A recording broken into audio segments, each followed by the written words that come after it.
411, folks. Say some gangsta is dissing your fly girl. You just give him one of these.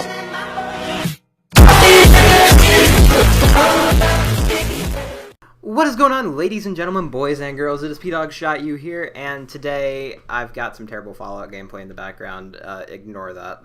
I literally have an hour and a half in this game, but now I have 2 hours because of this gameplay. So, yeah, today I'm going to be talking about the time that we built a literal clubhouse underneath a stage. So this happened last year, my junior year of high school, and it's around 3 to 4 weeks before the end of the year. And a friend of mine, Chase, tossed up the idea, hey, that place underneath the stage, let's turn that into like a hangout place. And let's give you some perspective on this. It was full of old theater chairs. It was full of the seating for those that haven't been touched since 2001, so they're dry rotted from the inside out, and they can literally be crumbled by touching them. It's full of broken Christmas ornaments, broken lights, and fog machines, disco balls, etc., etc. And I didn't have any hope for this project. I was like, this is not going to work. Like, this is not going to work, like, at all. And they had some hope for it, so they went down there, him and Josh went down there, like, the first day that they had the idea, and just started, like, getting in there and trying to toss some stuff out, and it looked unbeatable at the time. Like, it didn't even seem like they were going to get this thing done. And then I decided, what the heck? Let's go down there, and I want to help. I want to get this done. I bet this would be pretty cool to do. And so I go down there, and I get a few other people to come with me, and we go down there, and we embark on a secret mission to completely clean it out, at the same time turning it into, like, somewhere that could be, like, a chill-out place. So step one was getting out all of the insides of the seats, so that way we can make some more room. So we just start taking these things and chucking them out. Like, there's this, like, little one-by-one hole that you can get out of to get out of the room, or to get out of this place, and we were just throwing them out there, and then we had kids out there that were taking them and putting them in garbage cans, and we were taking them out to the dumpster. Oh, by the way, as this is probably something I should have said in the beginning, we're in tech theater, not regular theater, where we, like, build the sets and stuff. Don't know why that was important to me, but I wanted to make sure I said it. But so we start throwing those things out. Once we get all those out, we have maybe about a quarter of the space empty now. And we just start stacking seats up. And we realize it's hot. Like, it is hot in there. So we went back to where we used to build our sets, and we found 2 old box fans. But the prongs, I guess, the outlet pieces that go in, the male adapter, or like the male pieces that go into the wall, were bent, like severely bent. And so I went over with a pair of needle nose pliers and bent them back into shape until they were recognizable as a plug-in. So finally we have air in there, and it was nice to have air in there. So step 2 was getting all of the Christmas ornaments out. So there's like 12, 13 boxes of breakable glass ornaments. And they're all, like, from the dollar store. Like, you guys know what I'm talking about. The ones that are, like, the red and green and the blue. And, like, you can get them for $1. And they touch the ground for half a second and psh, they're gone. So there's about 9, 10 old school, like, paper boxes full of those. And we just start shelling those out the room because we didn't need any more Christmas ornaments. From the Christmas ornaments, then we had to deal with about 9 to 10 trees, like Christmas trees. We were like, where are we going to put these Christmas trees where they're out of the way? And so I thought, how about there's a little elevator, because this is the orchestra pit. And to get handicapped people that were in the orchestra in there, by the way, this has never been used as an orchestra pit, by the way. This thing has never been used as an orchestra pit. This thing has been storage day one. And so what we did was we checked the elevator to make sure that it wasn't being maintained, because if it wasn't being maintained, then we could use it as a place to store things.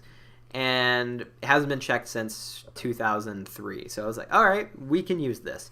And so we opened it up, and we started throwing Christmas trees in there, and we got about every single one of them and all the lights in there.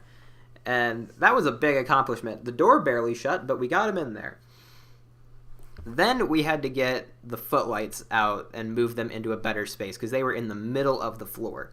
So we take the footlights, and we start putting them on this little like raised platform, and we do them in like a pyramid pattern, so that way they don't like fall down whenever they get touched.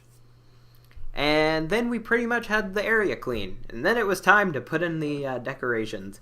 So first we started with a carpet. We found like 3 or 4 carpets, and we put those down. Then what we did was we brought a table and some shelving, like miniature shelving. And we put those up against the wall. So that way we had the shelving, and then the table was sat in the middle.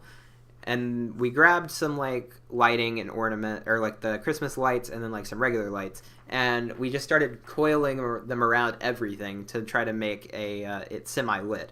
And then we plugged them all into the same outlet, into the same strip, and then turned it on. Ta-da, we have a light switch. Then we took the chairs from the theater, like the spare chairs from the theater, and we started putting them up as if it was like an L-shaped couch. And that actually was pretty cool because it does sit very well. And then we put a little table there so that way we could have it as like a coffee table of sorts. And so from the coffee table, you also have like probably about 5 feet to the left of it is a giant disco ball with a light hanging on it, and if you spin it, like lights will go off, and it's really cool. And then finally, to top it all off, we have a doorbell button that we found, a literal just ding dong, like that. That's the button, like it just goes ding dong, and it's really loud. And we thought we were pretty much done, right?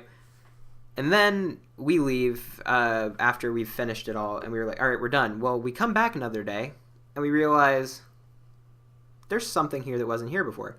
Somebody put a TV in there, like a big TV. They put a TV in there with VHS tapes, and we were like, who did this? We'd have to know who it is, right? Like, nobody else knows about this. Well, I started like looking around, trying to figure out who it was. Turns out it was one of our friends from the other class that none of us told. But they just started doing stuff down there. I guess that's how they figured it out. And we thought that was hilarious because we were worried it was somebody else that we didn't know or maybe that we didn't like.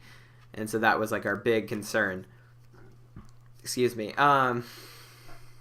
So we're going to fast forward a little bit. We've had the room for about a week now, and it's the last day of school, and our teacher's just about to leave because she's moving to a different school.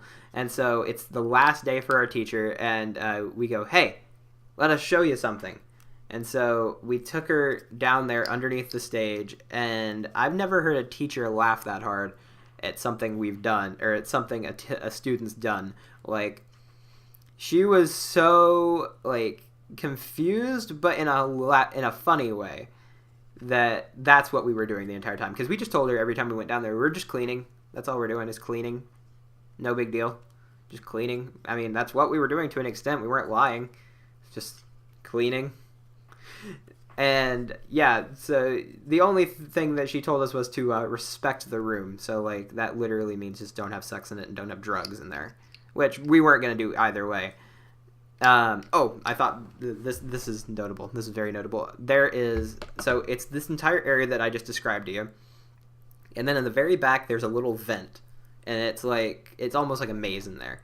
And inside the maze, you go through, and at the very end is like a picture. And so what we did was we took lighting and put it all the way through the vent so that way you could find it. And then we tied off we hid the cord to it so that way nobody could just walk over and plug it in. And that way we keep it a secret. And yeah, I'm really excited for school starting back in a week because I get to go back and see the room. I did go and check on it whenever we got to go meet our new teacher, and it is still there and it is still safe. I might post a video of it sometime just to let you guys get a visual of what this place looks like. But yeah, it's really a interesting story, at least in my opinion. So thank you guys so much for watching, and I will catch you guys in the next video. Also, by the way, I'm doing these videos like before time. So like I'm doing these and then scheduling uploads. So these are about 3 or 4 days in the past because I haven't had the opportunity to upload. I'm also trying to get a backlog of videos for you guys. So yeah, I hope you guys enjoy, and I'll catch you in the next video.